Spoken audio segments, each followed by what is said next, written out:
Hi Ken, how are you? I'm good, thanks. How are things in Vancouver? Good, it's a really nice weather today. It's sunshine and it looks beautiful. So how have you been? It's been a while. Yeah, well, things are really busy at PSU at this time of year, and we have auditions for incoming students, and we're also preparing for our opera production. So yeah, I'm rehearsing with the singers and with the orchestra in preparation for our annual opera production, which takes place in April. Oh, fantastic. Which opera are you doing?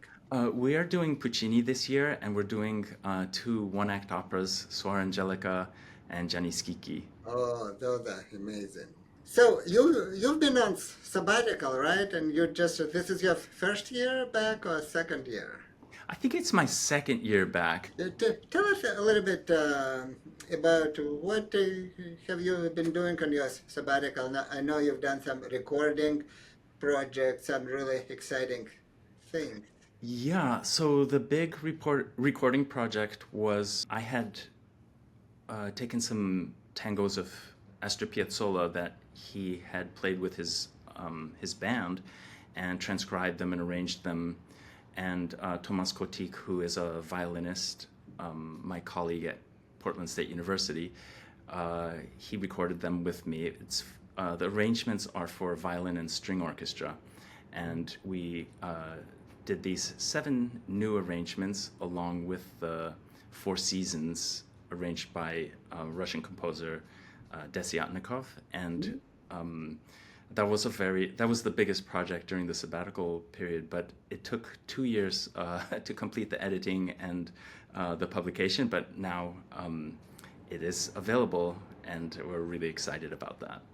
Oh, that's awesome. So we are looking forward to your appearance in Vancouver. You know, you are very well familiar to our audience now. You performed a concert in the park several years ago, Oh and yeah. you also performed during the pandemic a lot. And then last March, we did chamber music concert, Mozart and Dvorak serenades, and it was right after that concert that we started talking about doing the Gran Partita. So Mhm. I've been looking forward to it for a whole year. Oh, it's such an incredible piece. So you want to talk a little bit about this genre, kind of harmony music and a serenade. I mean, it was very popular in the middle of 18th century, right? Yeah, and Vienna in particular was really interested in music for wind instruments.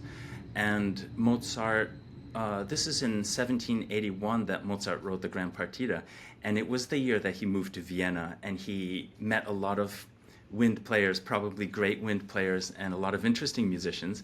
And I think he felt a need to show off a little bit and to write some wind serenades. He wrote three wind serenades, and we played one of them last year. Mhm. But the Gran Partita is the biggest one, and it's actually, I think it's his biggest instrumental piece, and it's the biggest wind serenade that anybody has ever written before or after.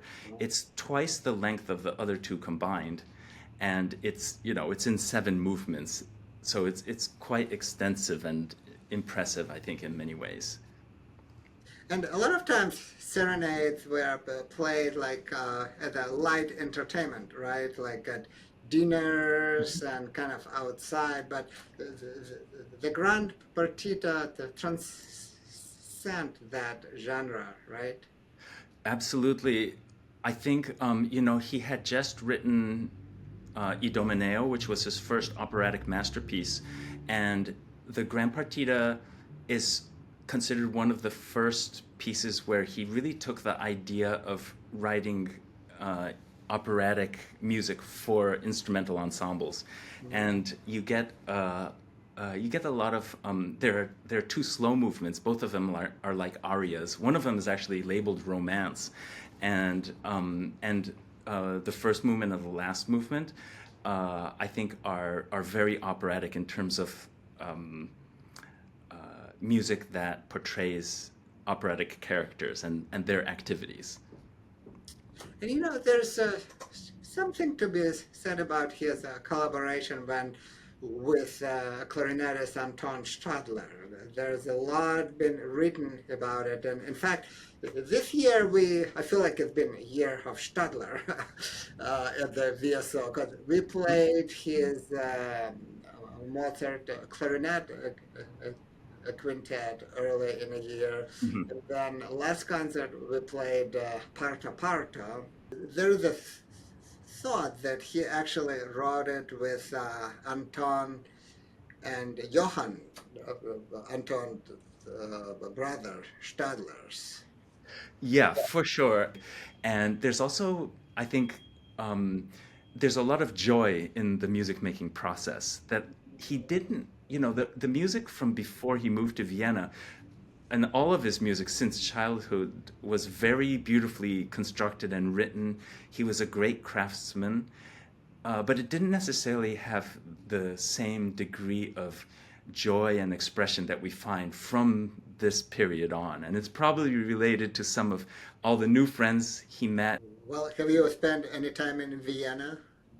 I've never been to Vienna. I would like to go, but I did visit Salzburg with my family, and we got to go to Mozart's house that he grew up in, and it's been turned into a little museum, and there was some of his manuscripts on display, including a minuet that he composed at the age of 5 years old, I think.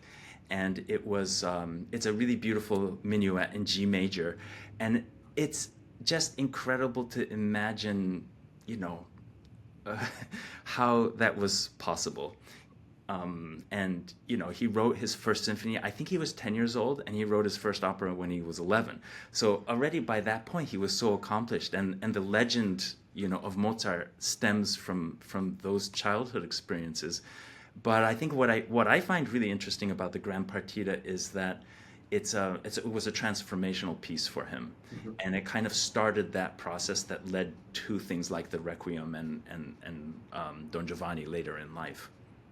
So, what is talking about conducting pieces like this by Mozart? Is there anything specific, anything special that you would say the conducting requires? Yeah, I don't know. That's a good question because it's very different than conducting a symphony because it's not symphonic in the sense that you don't have a string section and you have 13 solo instruments.